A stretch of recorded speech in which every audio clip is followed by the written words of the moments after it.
As the Catholic Church throughout the United States enters into this Catholic Schools Week, we find ourselves looking at Jesus, the teacher. Today, not the healer, not the miracle worker, not the one driving out demons, but Jesus in that profound role being a teacher.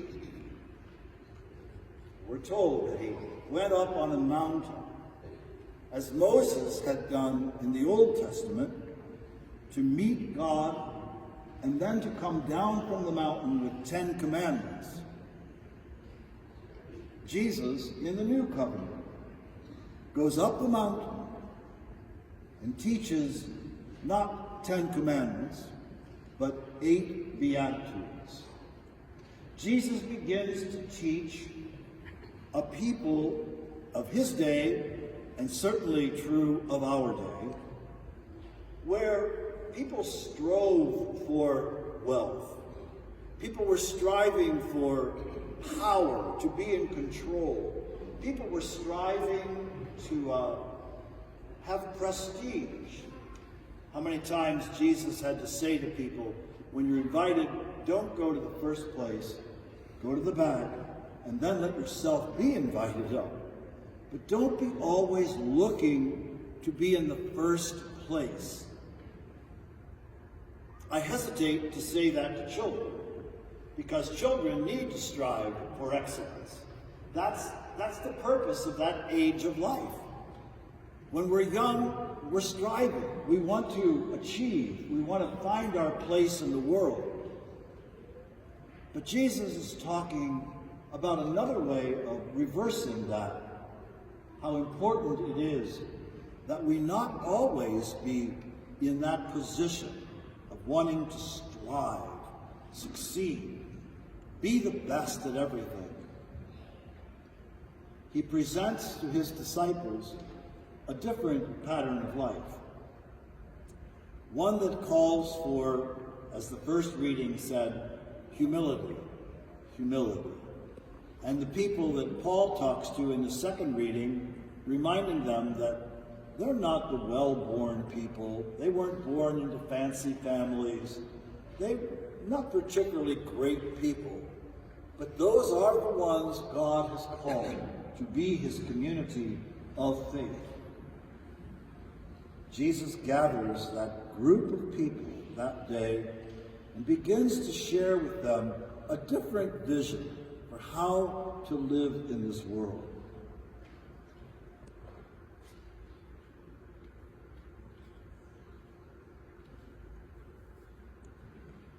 He first says, "Blessed are the poor in spirit."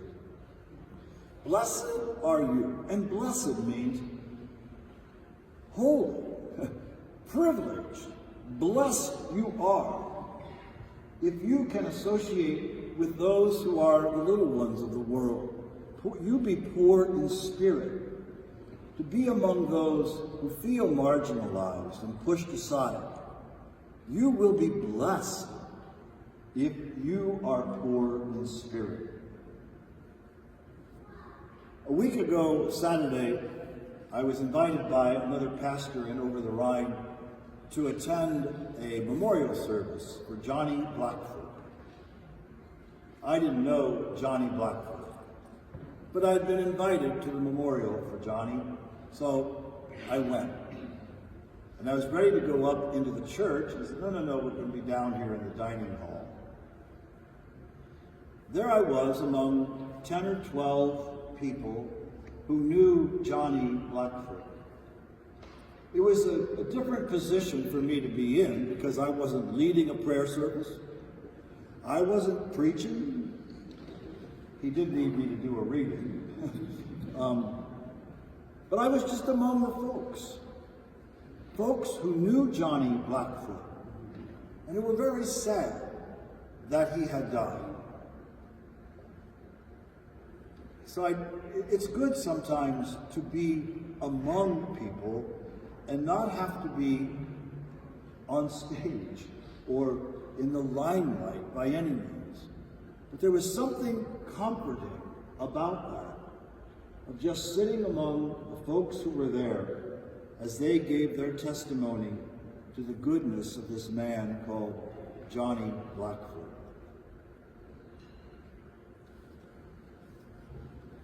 Jesus says, "Blessed are they who mourn." And there are times I do feel really blessed when my heart mourns for people in Ukraine. Not just do we mourn the individual losses in our lives, but when we can try to put ourselves and feel the pain that other people are suffering. Or that family in Memphis whose 29-year-old family member was beaten by the police. You know, we grieve with them. We will be comforted, and they will be comforted. Blessed are the meek. If there was ever a person in my life who was meek, I identify my father. My dad was quiet, unassuming, used to drive my mother a little crazy, how unassuming he was, or how much he would not put himself forward. But my dad was kind of the definition of meek, in that simple way.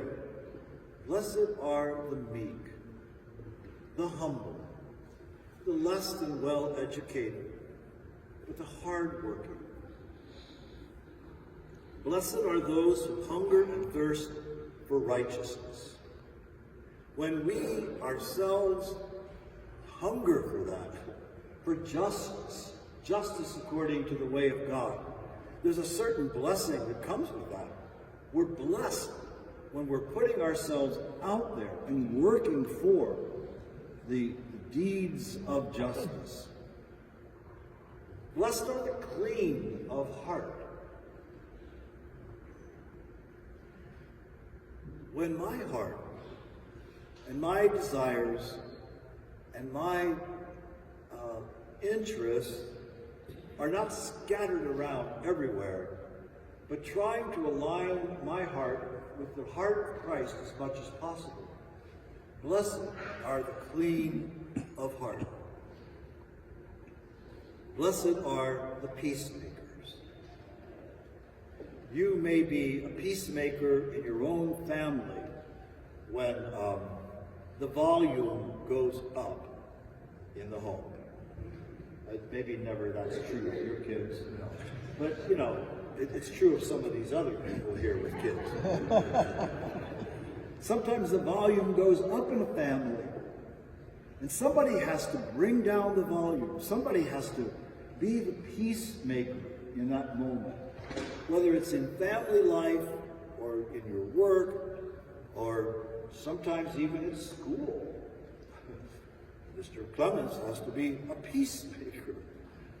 And we want to be that in the broader world too. We would love to be known as peacemakers.